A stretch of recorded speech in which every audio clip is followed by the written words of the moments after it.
ஒரு அர்த்தராத்திரி சமயம் ஒரு பேய் வந்து மாதவன் கிட்ட வந்து, தம்பி தம்பி எழுந்திரி அப்படின்னு எழுப்புச்சு. அத பார்த்து மாதவன் பயந்து போயிட்டான். என்ன நடந்ததுங்கறத பார்க்கலாம். சுமதிக்கு மாதவன் ஆதவன்ற 2 பசங்க இருந்தாங்க. அவங்க பணக்கார குடும்பம். ஆனா சுமதிக்கு ஒரே கவலை. அது என்னன்னா, ஆதவன் குழந்தைத்தனமா இருப்பான். எவ்ளோ வயசானாலும் அவன் பாத்துக்க மாட்டான்.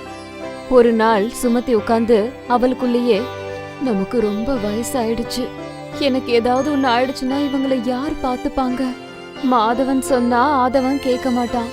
அவனுக்கு கல்யாணம் பண்ணி வைக்கலான்னா வரவ ஆதவனை நல்லா பாத்துப்பால்ல அப்படின்னு மாதவன் கிட்ட பேசி அவனோட சம்மதத்தோட அவனுக்கு கல்பனா அப்படிங்கிற பொண்ணு கூட கல்யாணம் பண்ணாங்க. ரொம்ப குறைஞ்ச காலகட்டத்திலேயே கல்பனா குடும்பத்தோட ஒன்றி போயிட்டான். உடனே சுமதிக்கு உடல்நிலை சரியில்லாம போயிடுச்சு. ஆனா ஆதவனுக்கு மட்டும் அது தெரியல. அம்மா, எனக்கு ரொம்ப பசியா இருக்கு, கொஞ்சம் சாப்பாடு போடு அப்படின்னு கேட்டான். அத கேட்டு சுமதி எழுந்திருச்சுட்டா. உடம்பு சரியில்லைனா கூட அவனுக்கு சாதம் ஊட்டி விட்டான். ஆதவன் சாப்பிட்டு முடிச்சதும் அம்மா மடியிலேயே அப்படியே படுத்துக்கிட்டான். சுமதி ஆதவனை பத்தி நினைச்சு ரொம்ப கவலைப்பட்டான். மறுநாளே சுமதி கல்பனாவையும் மாதவனையும் கூப்பிட்டு அவங்க கிட்ட, மாதவா, கல்பனா, என்னோட உடம்பு நாளுக்கு நாள் மோசமாயிட்டு இருக்கு. நான் உயிரோட இருக்கிற வரைக்கும் ஆதவனை நல்லா பாத்துட்டு இருந்தேன். எனக்கு அப்புறம் நீங்க தான் அவனுக்கு அம்மா அப்பாவா இருந்து பாத்துக்கணும் அப்படின்னு சொல்லி அழுதா. அம்மா, நீ அப்படியெல்லாம் பேசாத.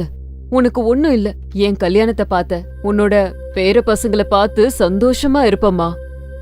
அவ்வளோ நாள் இருப்பனான்னு தெரியல. நீங்க ஆதவனை மட்டும் நல்லா பாத்துக்கோங்க. அம்மா, நீ ஒன்னும் கவலைப்படாத. நான் ஆதவனை நல்லா பாத்துக்கிறேம்மா. ஆமா அத்த, நீங்க கவலைப்படாதீங்க, நான் இருக்கேன்ல.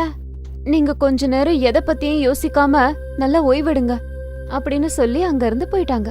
அவங்க சொன்னதை கேட்டதும் அந்த அம்மா ரொம்ப சந்தோஷப்பட்டாங்க. இனிமே எந்த பயமும் இல்லைன்னு நினைச்சான். ஆனா அன்னைக்கு ராத்திரியே மாதவனும் கல்பனாவும் பேசுறத அவ கேட்டுட்டா. என்னங்க, உங்க அம்மானா உங்களுக்கு ரொம்ப பிடிக்கும் போல, அவங்கள நல்லா பாத்துக்கிறீங்க. பிடிக்குமா? அது சரி. என்னோட முதல கண்ணீரை பார்த்து நீ அப்படி நினைக்கிறதுல உன் தப்பு ஒண்ணும் இல்ல.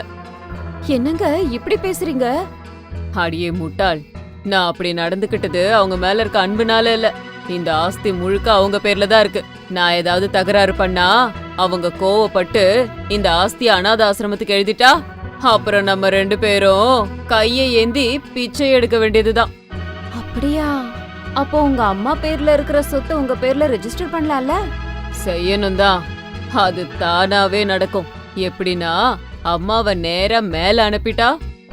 என்னங்க அப்படின்னு வாயை பொளந்து பார்த்தா. நீ ஒன்னும் கவலைப்படாத. இப்போ அவங்களுக்கு வேற உடம்பு சரியில்லை.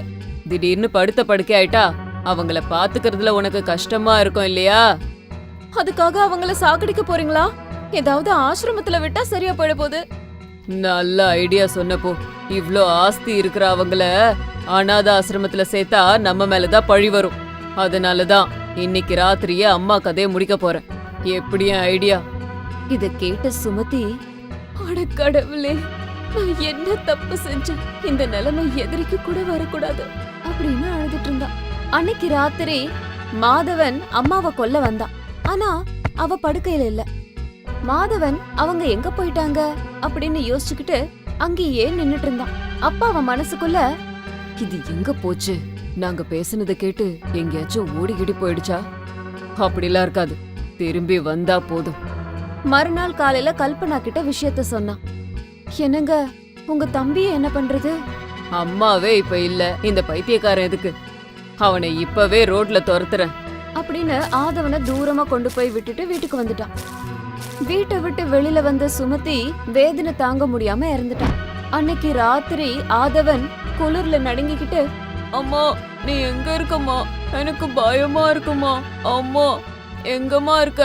சாப்பாடு போடுமா, எனக்கு பசிக்குது அப்படின்னு அழ ஆரம்பிச்சுட்டான்.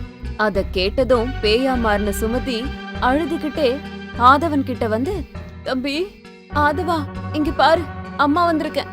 ஆதவன் அவங்க அம்மா உருவத்தை பார்த்து, வேணாம் வேணாம், என்ன ஒண்ணும் பண்ணாத, என்கிட்ட வராத அப்படின்னு சொல்லி ஓடி போயிட்டான். ஐயோ என் பையன், கடவுளே அப்படின்னு கவலையோட மாதவன் கிட்ட போனான். அவன் தூங்கிக்கிட்டு இருக்கும்போது, தம்பி மாதவா, நான் அம்மா வந்திருக்கேன் அப்படின்னு அழுதுகிட்டே சொன்னான். அத கேட்டு மாதவன் தூக்கத்துல இருந்து எழுந்திருச்சு பயந்துகிட்டே பார்த்தான்.